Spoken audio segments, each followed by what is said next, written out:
when you're building those skills in a workout, it's only you. The only thing that really matters is if at the end of it you go, did I give my best? Did I hold true to what I wanted to do? Do I feel good about myself, my performance, where I'm at, or just who I showed up as today? What did I learn? Am I a better person? Those are ultimately the only things that are ever going to matter.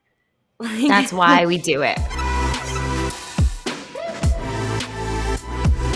Hi, guys, and welcome back to the Thick Thighs Save Lives podcast. I'm Rachael, and I hope you mess up your name. Mess up your name. I'm still Kelsea this week. Mess up your name. Kelsea. I would like to put up a post on Instagram making fun of you in front of everyone. Can we do that, or are we not doing that? Oh, just for me. No. Here's the thing, though. Let's just Rachel. Rachel. You know what? I feel like the best thing that I know how to do is just make fun of ourselves. Like, I laugh like an absolute hyena, and it's like totally uncalled for, and it's weird, and it's fine. And you don't know how to say your name. If you make fun of yourself, then you don't give them the chance to. I already said it. True. I'm like,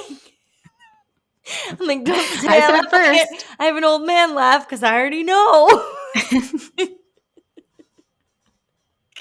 Whatever. I'm pretty disappointed you didn't mess up your own name, but it's always next week. There's always next week. We could do 160 more episodes, and at one point, I'm definitely gonna not remember my name. I'm hopeful. Sure. I'm just gonna stay hopeful. I'm gonna stay calm. I'm gonna stay vigilant.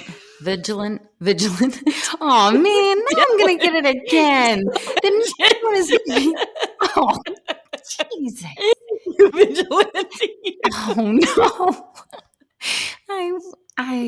Wow. Yeah, you're doing it. Words are fun. We should have done. So guys, like, let's just take a sneak peek back into when we first started doing our podcast. We used to warm up with some like vocal exercises, like unique New York.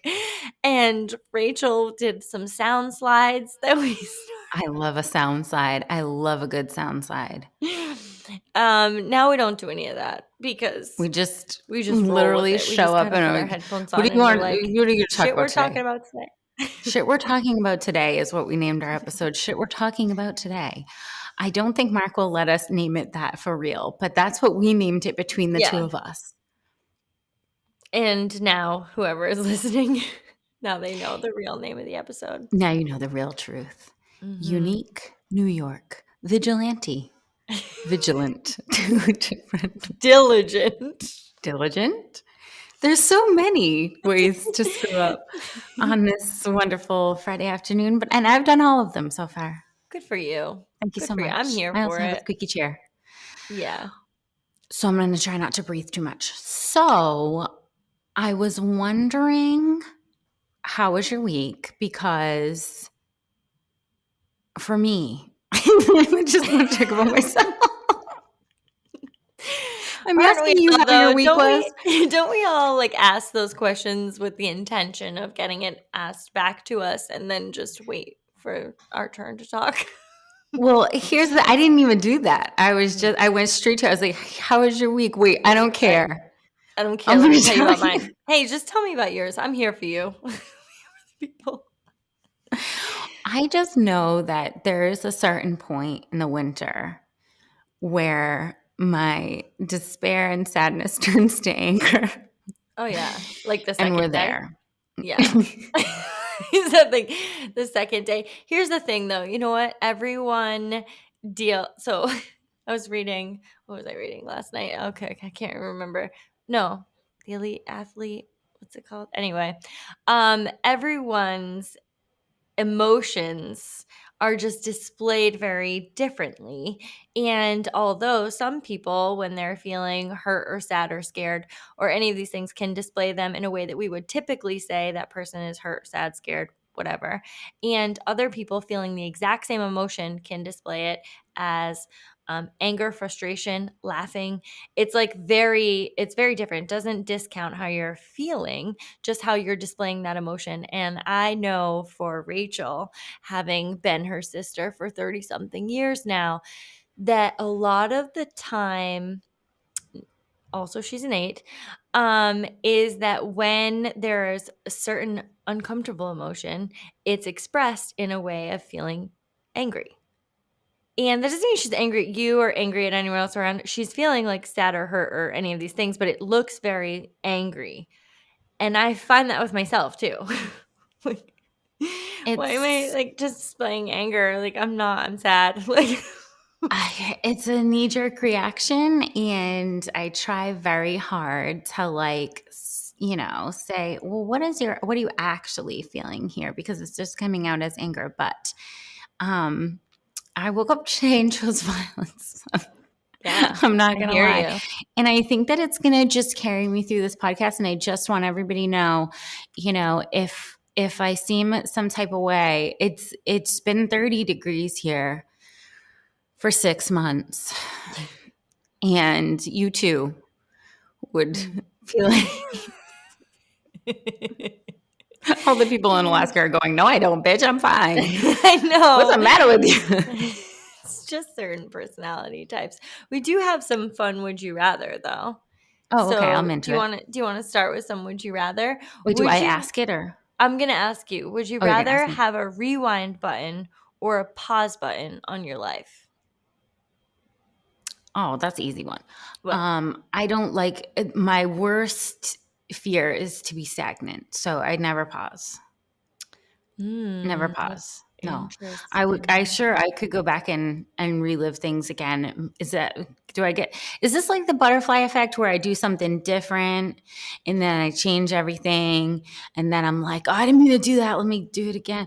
I don't want to do that. Am I just watching? I think that's up for interpretation. I think you could watch or you could relive it again if you wanted to go back into some of your favorite ones. Well, I'm just choosing it by default either way, whether I'm watching or Yeah. doing, because I don't want to pause because I don't that is like every day I fight against pausing. I want to always be making some sort of progress. So no, I don't want to pause. What are you doing? Hmm. So I was thinking I'm I'm so indecisive about this, but I actually like, for the sake of argument, I like the idea of pausing. Because some things I feel like I missed or that like I wish would last a little bit longer or I could just like be in this a little bit longer. And I think that I would use the pause more than I would go back and go back and relive or change anything. That feels kind of weird to me because I think that I would have almost too much power to change the things that in the future would have worked out just fine. You know what I mean? Like, you think Yeah. like, "Oh, I could rewind and do that all over again," but, like, is that the best for you? Because like, if you had just stayed in that uncomfortable a little bit longer and didn't rewind it and, like, found yourself in a different place, that would be better. So, I think I'm making the I argument knew for you were going to do pausing. that.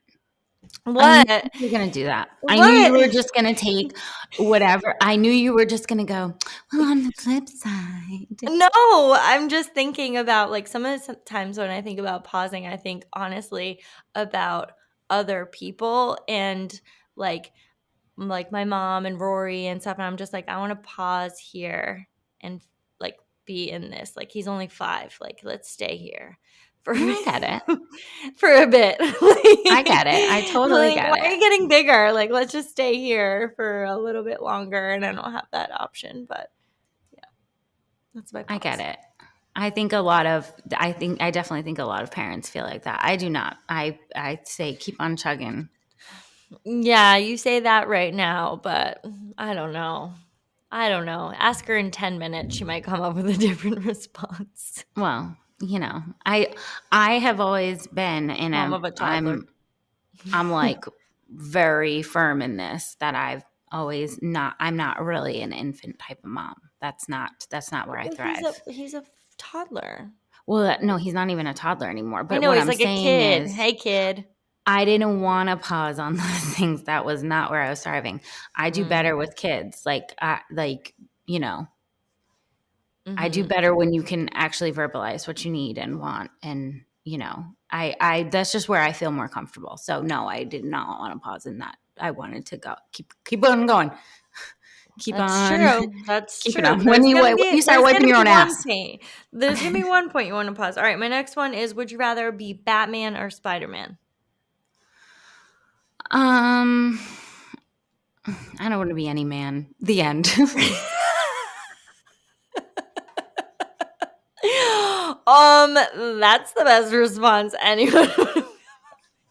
Is there a Batwoman or Spider Woman? No, I don't. No, not You don't. doing You're that. gonna choose neither. Okay, cool, cool, cool. No, thank you. No, thank you.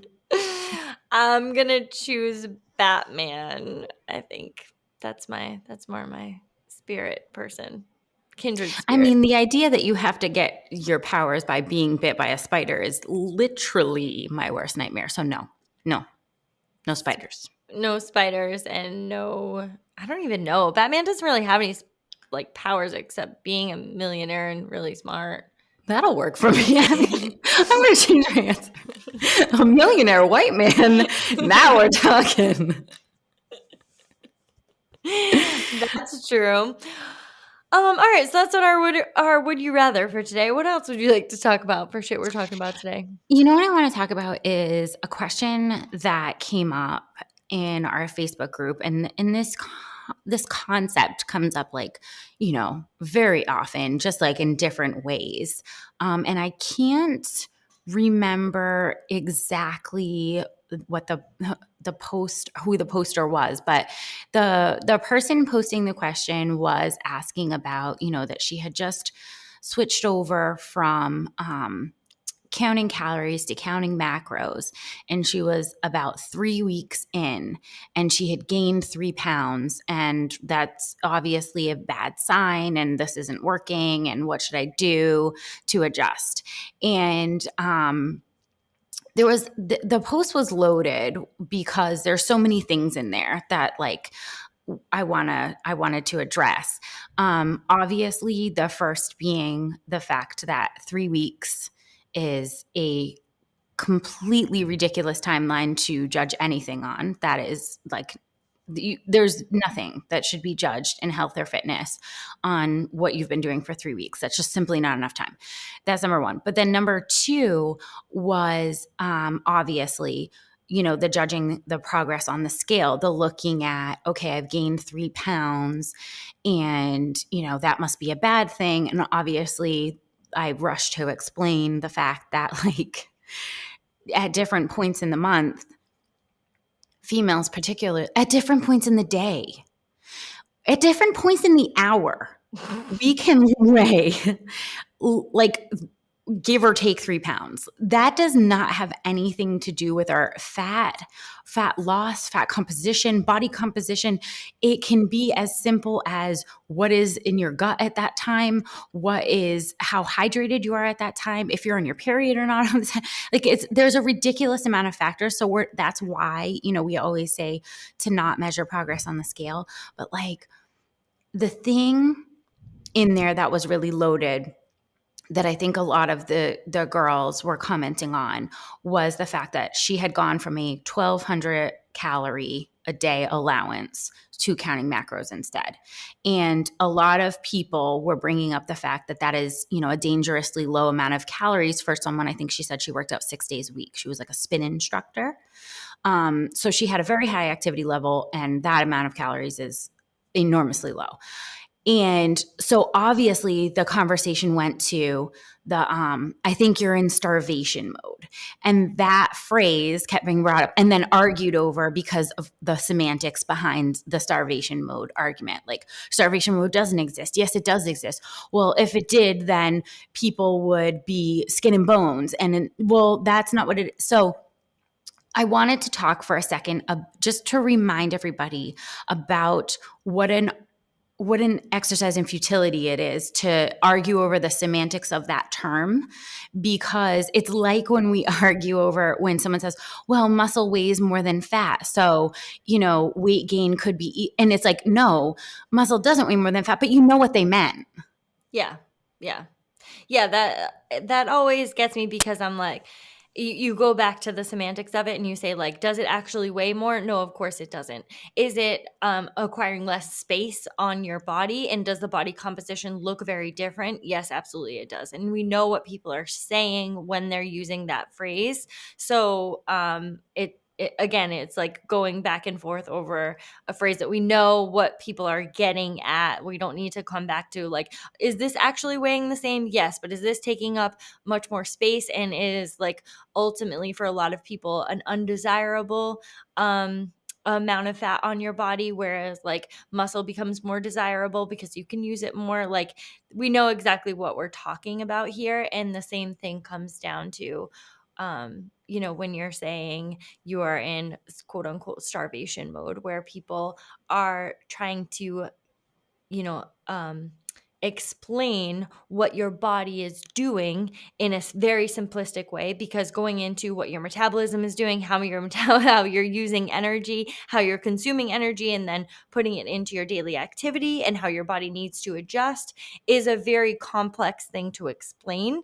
So we can know, this is what you can know, right? If you are consuming less calories, what your body's ultimate goal ever is to do is to keep you alive. That's the only thing, that's its only job. It doesn't give a shit about anything else. It needs to keep you alive. So when you consume, let's say, for example, a dangerously low amount of calories, and you expect your energy expenditure to be higher, what your body is going to do when it's at quote unquote rest is going to reserve that energy source, because it knows it's going to need it later, right? And that might look very different. That can look, you've seen bodybuilders just before a show, they have this, like, lethargic phase where they're kind of like going around, they're moving a lot slower. They know it's going to happen, but they're at a lower lower calorie per day than they're typically used to when they're in a mode of, like, building muscle, because you know that, like, your body is going to use that extra energy to continue to build muscle. But when you're not trying to do that, then you can lower it. But people go around in that lethargic phase because your metabolism is slowing, so your body has to slow itself down to conserve that energy. So I want to offer, an alternative, because I think that people are well-meaning when they go around Mm, and say, like, hey, you could be in starvation mode here. It's well-meaning. It's the same thing as saying, hey, well, muscle weighs more than fat.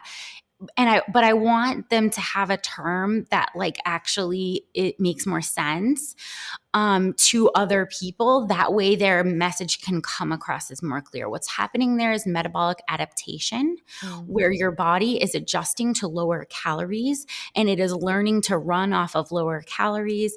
And all that's happening there is you're really stalling out on any progress that you can make. So one of the things that I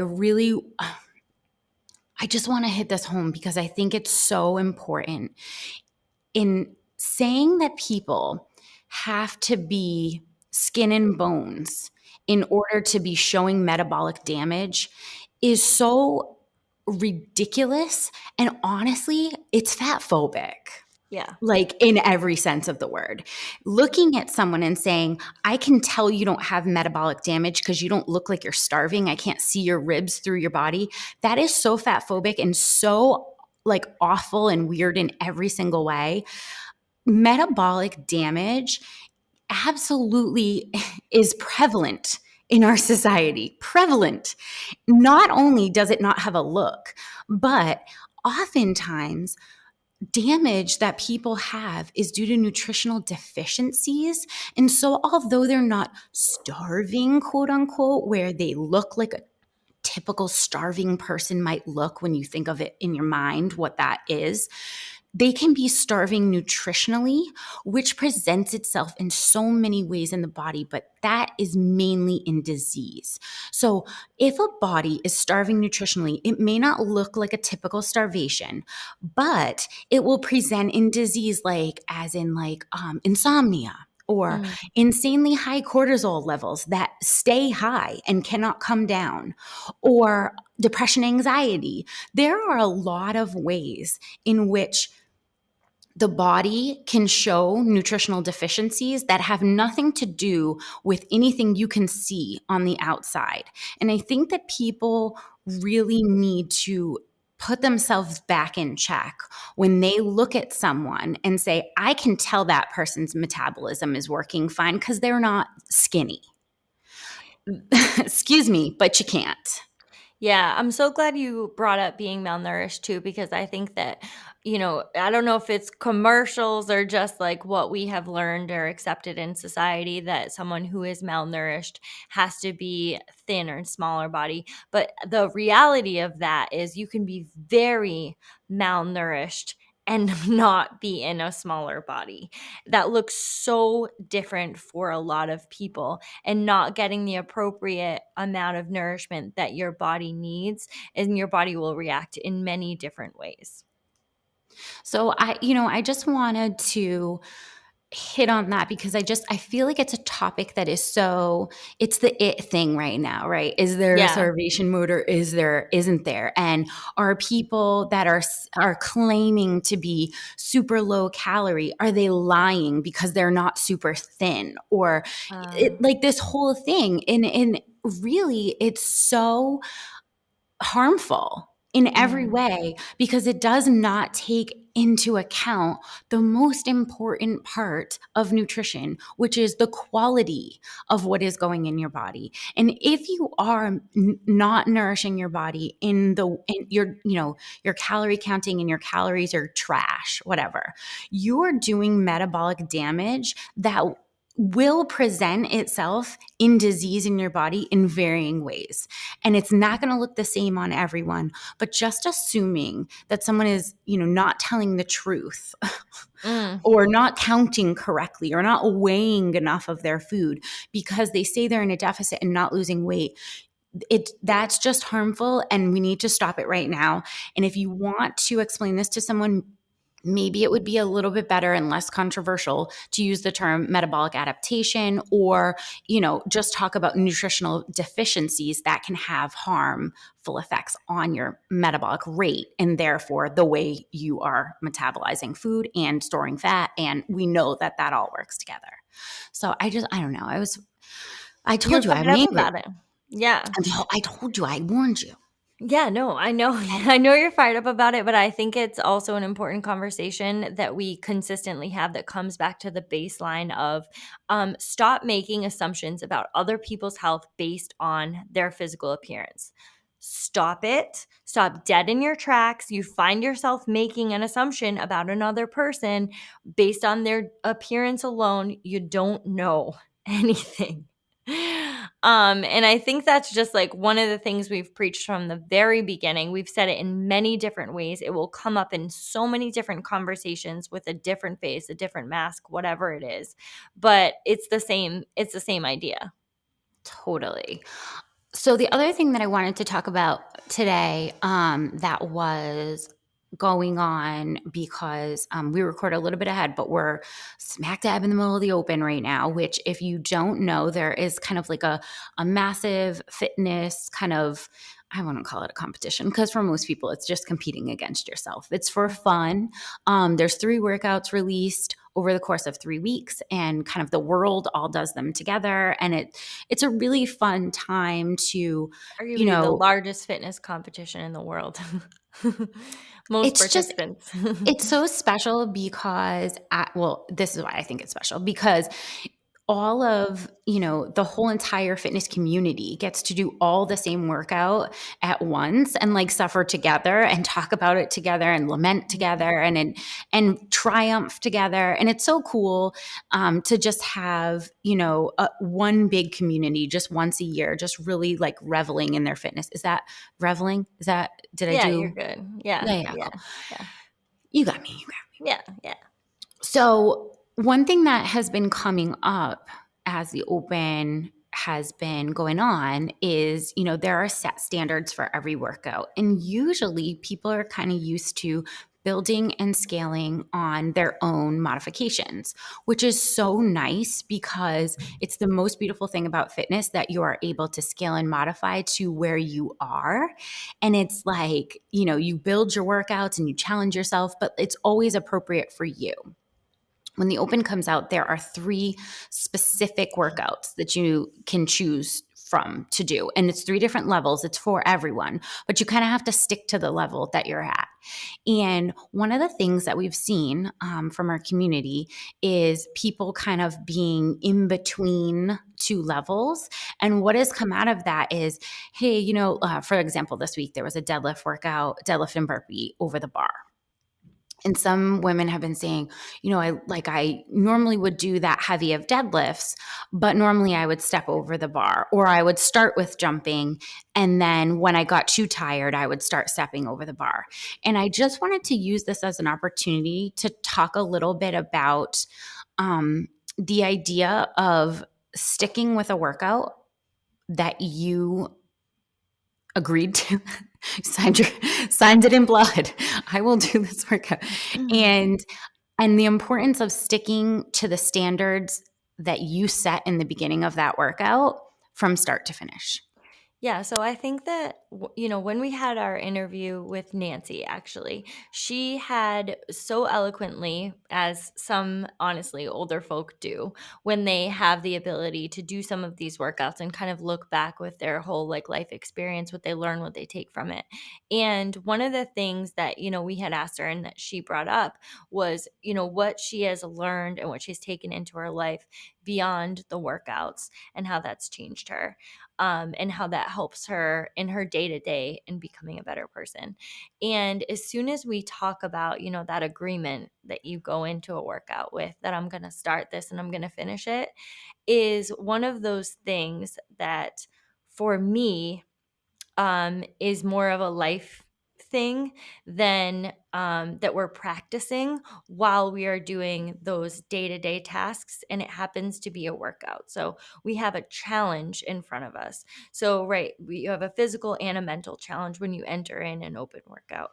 And the thing is that this workout, for example, is only 10 minutes, and you have a challenge you're going to enter in for the next 10 minutes, and you're deciding how you're going to enter and how you're going to finish it. And you're going to finish it how you started.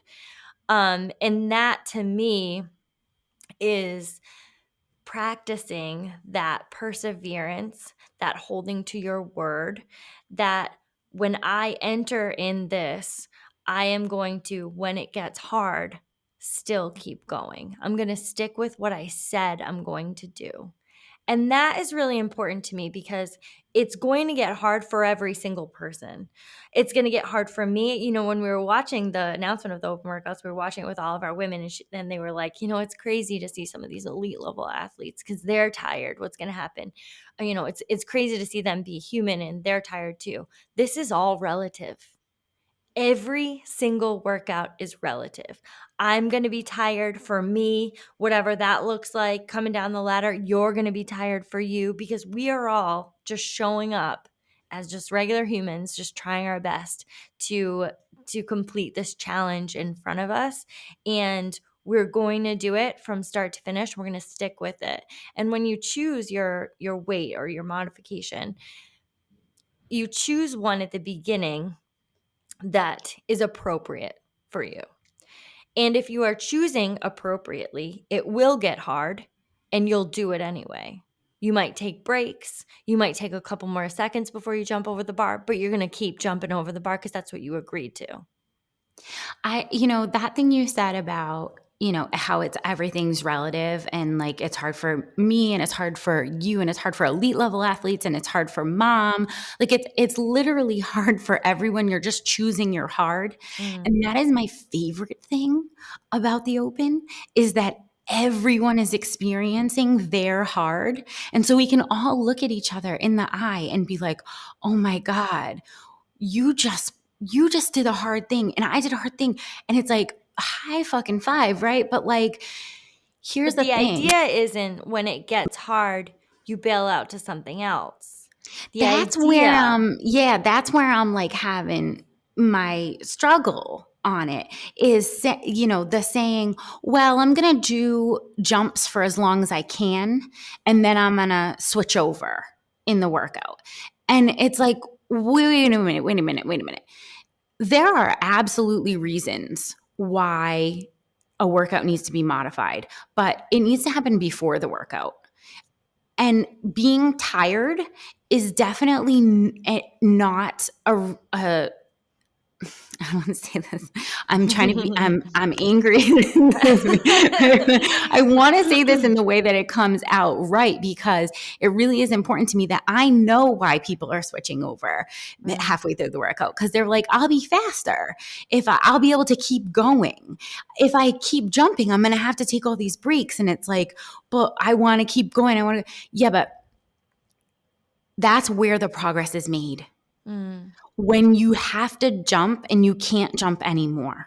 mm, That's where the progress is made. That is where all the most awesome things are, is outside of your comfort zone. And if the minute you hit that edge where you're like, oh boy, we're leaving comfort zone town, we're going to mm, crazy town. If the minute that you hit that, you say, let me make the conditions a little bit easier, mm.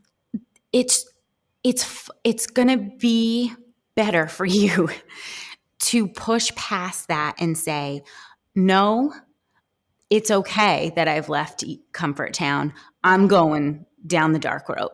Mm. I just love that like feeling and lesson because it's only controlled by you, right? So when you have these other challenges in your life where you say like I'm out of my comfort zone, some of those are not within your control and they, have other people involved, relationships, do you stick in, do you leave? But like when you're building those skills in a workout, it's only you. And ultimately, it won't matter outside of you. Like it won't matter where you place in the open. It really never will. It's always just you against you. And take this from someone who has done, the open for many, many years now. And I've competed, I've been competitive, I've been less competitive, I've been all over the map in my fitness. And what I can tell you is the only thing that really matters is if at the end of it you go, did I give my best? Did I hold true to what I wanted to do? Do I feel good about myself, my performance, where I'm at, or just who I showed up as today? What did I learn? Am I a better person? Those are ultimately the only things that are ever going to matter. Like That's why we do it, that's why and we do it. but it's not a thing that is just for open season. No. It is not a thing where we say, oh, now all of a sudden I can't scan my workouts halfway through. So now like, oh man, what am I going to do? These are skills that we need to be working on every single day. When you agree to a workout on a Tuesday with no one else in the gym, the standards are the same. And if you really hold true to that, now, of course, there are going to be reasons in which you might need to scale workout. Like if you get injured, you need to stop working out. Okay, we're not Mm, finishing a workout injured and being, completely like reckless. irrational and reckless and just Yeah. saying, well, I'm just going to push through an injury because I have to finish what I started. That's just stupid, right? We're not being stupid. What we're saying We're is talking that about tired, not injured. those are Those two are very two different very things. different things. Sometimes they feel the same. Sometimes Am I those are tired or really am I 2 very injured? different things, and sometimes your brain, you gotta go over them a couple times. For real. Sometimes your brain is trying to trick you and be like, just lay down and die. It would be better for both of us. But the thing that really makes it great is that at the end of it, maybe you needed to take more breaks. Maybe you like absolutely hit the red line and like were gasping every bit of oxygen out of the air. And maybe you had to lay there dead for 30 minutes after. But the feeling that you get when you said, I really wanted to switch over to stepping and I Mm, didn't. mhm. I'm telling you guys, I'm telling you it makes all the difference in your life. I'm telling you that it is so, so important. And that's why, apart from, injury or death, I encourage people to never, ever quit a workout in the middle. Never. Mhm. Whatever you got to do, finish the workout. And B, don't switch your scales halfway through. If you have committed to something and it's safe, it's just going to make you more tired. And one thing that I talked to you about before this was like, I also don't want people, sitting there doing a workout that's supposed to be 15 minutes and taking, 93 minutes because they've chosen inappropriate scales and won't change them halfway through. That's not the name of the game either. Listen, if you get to a workout and you say like, I really, really want to challenge myself to jump, but I know it's going to take me longer, set a time cap for yourself. Mm. If the workout is looking like it would take you about 15 minutes and you really want to challenge yourself and do a scale that's kind of a little bit above your current level and you think it's safe, you say to yourself, I'm going to work for 25 minutes max. When 25 minutes comes up, I'm saying that's enough. I'm well over the time cap. I'm going to say like I jumped and that's what I wanted to do today. Mm-hmm. Yeah, absolutely. And I've done that when I've added in, when I've been like, okay, well, this is going to be heavier. Usually that's that's my hold up. This is going to be heavier for me. It's going to take me a little bit longer, but this is going to be my cap. That's as long as I have to work because that's what's safe for me. But I'm challenging myself in a way that like I am lifting a little bit heavier today, and that's the desired stimulus for me today. And I think that that's the important part about, when you're training and then when you're coming into something like the open, which is, just once a year. And it's basically just a check-in on your fitness, on your goals, on the things that you've set for yourself and looking at the last year. And that's really important because, we have these in different aspects of our, in the health and fitness space that are completely irrelevant to health and wellness. They're so irrelevant. And then we have something that actually is relevant. We're going to have a test of fitness and it's going to come up once a year. That's more of an appropriate time frame than in 3 weeks or in a month. Like there are so many, challenges and stuff that happen just like in a couple weeks, and it's like that's not where the progress is made. It's really made over a long period of time. So I really like that it's that check-in once a year for people to be able to check in on their fitness. And the other part of that was something that I was passionate about is that when that challenge comes up, those 3 weeks of workouts, coming into that what your current ability level is. And the fact that sometimes we come in and then we are mad at the challenge that it's presented in front of us, and we kind of look at the standards, something's wrong with the standards, or something's wrong with that workout or something. Nope, it's none of that. It's just another day of fitness, and our ability levels are whatever they were coming into this, and it didn't change overnight because we had the whole year. So I really like to talk to people about being honest with themselves over what's happened over the last year and where you're at, because it's going to be exposed anyway. So you can be honest with yourself and have an honest check-in and say like, I haven't really prioritized fitness or my training this year, and the open is probably going to look like this. And then we can have realistic expectations about what is going to happen, right? Like what's going to happen in these workouts. Should I be doing scaled? Should I be doing foundations? Should I be trying to RX some? You can really have an honest look and come to peace with it. That's really where I want you to end up, is like at peace with where you are in your fitness journey, so that when you show up, I mean, we always show up nervous, but like you show up, you're not that nervous, right? Like you show up because you're so confident in where you are, and you're at peace with it, that you just go like, this is me this year. I personally, I've talked about this, but I personally feel like I have not trained as much this year as I have in previous years.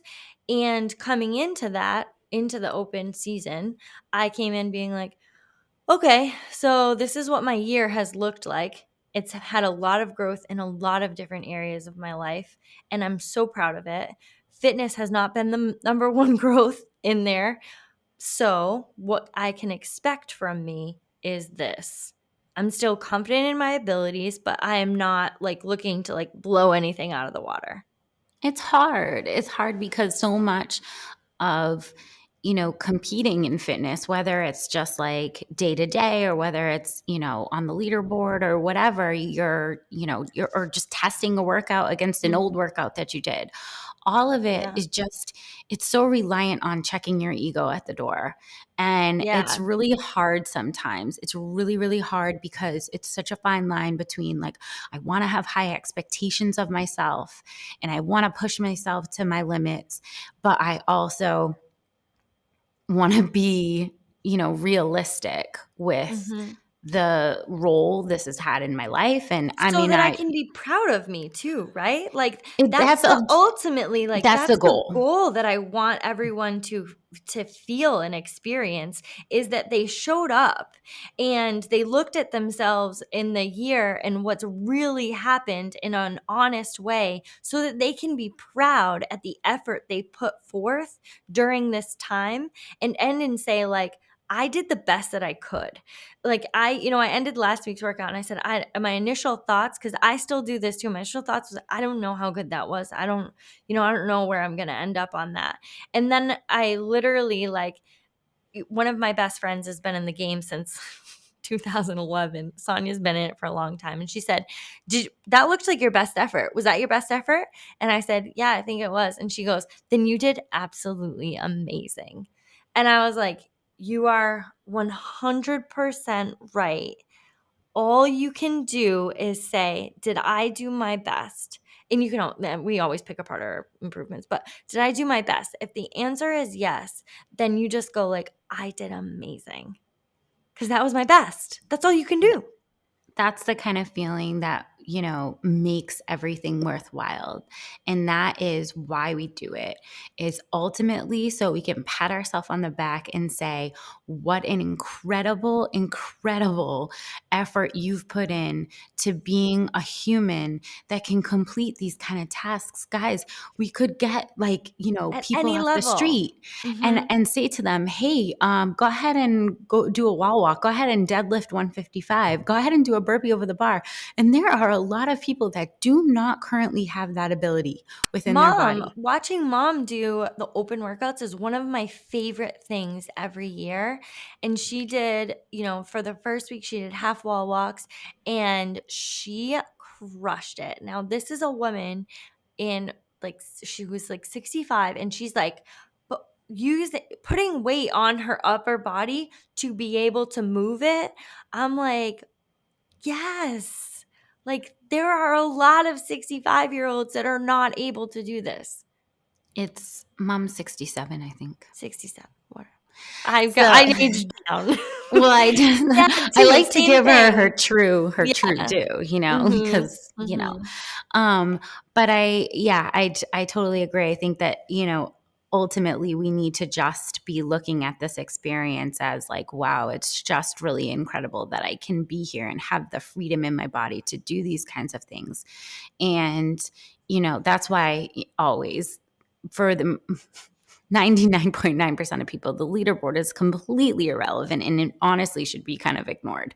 It's just about reminding yourself of those important standards of starting a workout and finishing it on the same terms, of doing hard things along with all age levels, all, fitness Yeah. levels, and being able to have that as a uniting factor, and Mhm. ultimately just being able to look back on the experience and think what an incredible accomplishment your body has Mm. given you, this ability to do these things. And like that really is what it's about. But, I think it's a great reminder. And every year when it comes up, people learn so much and they are able to take into the next year. And I think this is one of those lessons where like, hey, if I want to get to the next level and get outside my comfort zone, I can't be changing workouts halfway through when it gets tough. I can't Mhm. be, staying with the same scale, month after month and workout after workout. I need to be constantly pushing that envelope because you know what? That's fun. That's fun Mm. to constantly be pushing the envelope because you constantly are showing what you can do. And Well, you're It's never growing. what You're you thought you challenge could do, Yeah, right? you're growing. You're challenging yourself. You're just like constantly looking at yourself and your growth and your ability and, continuing to show up for yourself and your body, and you're brave every time you do. So every time those challenges come up and you keep showing up, you're just like, I'm just building that bravery, that resilience, and that courage that I'm just going to take into my life. It's cool, right? It's It's cool. cool. I always It's so think it's cool. so cool. I always think it's so cool to watch so many people. You go online, you see so many people doing, different versions of this workout, the same workout, which is just amazing, and like all over the world. And I'm just like, look at these humans doing the damn thing. Proud of So them. what we got today is try to not ever show your emotions just in anger only. That's what we learned today. Yes. Rachel, sadness looks like sadness, and Mm-hmm. depression looks like depression, and anger looks like anger. And those are three different things. Okay. Show it any way you want, though. I accept it. Secondly, we do not want to be any man ever. Good stuff. Thirdly, metabolic adaptation is a better term to use if you don't want the firing squad coming after you about semantics, when we all know that you cannot tell the health of someone's physical body by looking at it. And if we're scaling a workout, we're scaling in the beginning and not halfway through, because we're starting what we freaking finished. No, we're finishing what we freaking started.